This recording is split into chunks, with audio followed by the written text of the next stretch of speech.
স্বাস্থ্যৰ পক্ষে ব্ৰইলাৰ মাংস বেয়া বুলি জানিও বাৰে বাৰে আকৌ আমাৰ ব্ৰইলাৰ মাংসহে খাব মন যায় নহয়নে বাৰু? কিন্তু মই আকৌ অলপ বেলেগ ধৰণে ব্ৰইলাৰ মাংসটো বনাওঁ। চাওকচোন মই কেনেদৰে বনাইছোঁ। মাংসখিনি অকণমান এয়া পানীত গৰম কৰি লৈছোঁ দেই। মানে ব্ৰইলাৰ মাংস যে সেইকাৰণে অকণমান এয়া পানী দি লৈছোঁ, ইয়াত মানে বইল কৰি লৈছোঁ। এতিয়া লেতেৰাটো যাব। এয়া চাওকচোন কিমান লেতেৰা পানী ওলাইছে, এইখিনি চাওক। এয়া চাওক, এয়া আপোনালোকে বইল কৰি খাব দেই, ডাইৰেক্ট বনাই নিদিব, অকণমান বইল কৰিব। যিহেতু আমাৰ নিজৰ ল'ৰা ছোৱালীয়ে খাব ন, নিজৰ ল'ৰা ছোৱালী বুলি নহয় আচলতে সকলোৰে কাৰণে এনেকুৱা ধৰণৰ মানে চাফ চিকুণকৈ বনালে ভাল লাগে আৰু খাই, বেমাৰৰ পৰাও হাত সাৰিব পাৰি। অকণমান বইল কৰিব, বেছি নহয় আৰু।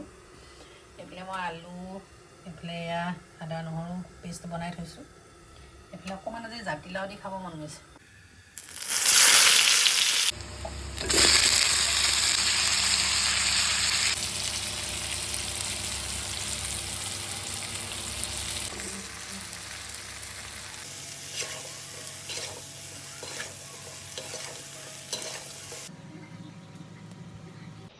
এয়া মাংস ৰেডি হৈ গ'ল। এতিয়া ধনিয়া দি দিওঁ।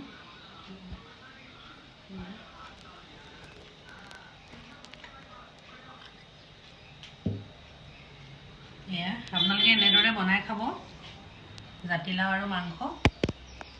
মানে মোৰ ওচৰৰ ভণ্টি এজনী এদিন ভাত খোৱাৰ লগতে এনেকৈ বনাই দিছিলে জাতিলাও আৰু মাংস, খাই যে ইমান টেষ্টি লাগিলে। ভাবিলোঁ এইটো ৰেচিপিটো আকৌ বনাই পেলাই আপোনালোকৰ আগতো দেখাওঁ বোলো কেনেদৰে বনালোঁ। আপোনালোকে আকৌ নাভাবিব যে জাতিলাওৰ লগতনো মাংস খায়নে, কিন্তু বহুত টেষ্টি হয়।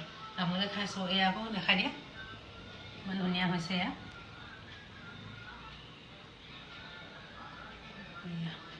তেতিয়াহ'লে আমি এতিয়া খাই লওঁ।